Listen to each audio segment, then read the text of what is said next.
હવે જોઈએ ઉદાહરણ 7.12. કોઈ એક પાતળી રીંગની તેના વલયના સ્પર્શકને અનુલક્ષીને જડત્વની ચાક માત્રા કેટલી હશે? ચલો, ધારો કે આકૃતિમાં દર્શાવ્યા મુજબ આપણી પાસે એક પાતળી રીંગ છે.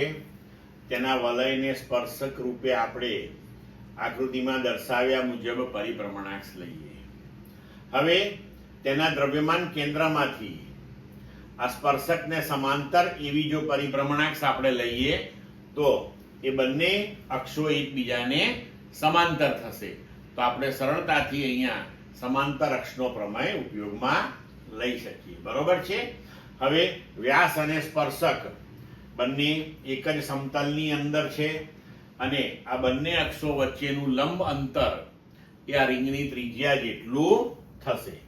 તો હવે આપણે આગળ ઉપર જોઈ ગયા છીએ કે રીંગની તેના વ્યાસને અનુલક્ષીને જડત્વની ચાક માત્રા જે છે એ કેટલી થાય છે. બરોબર.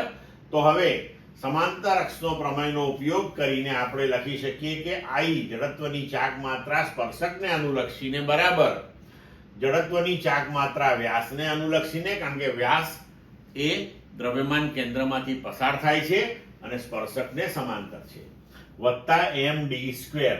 હવે I વ્યાસ આપણને ખબર છે mr²/2 વત્તા md આ બે વચ્ચેનું લંબ અંતર r છે, તો આ થઈ ગયું mr².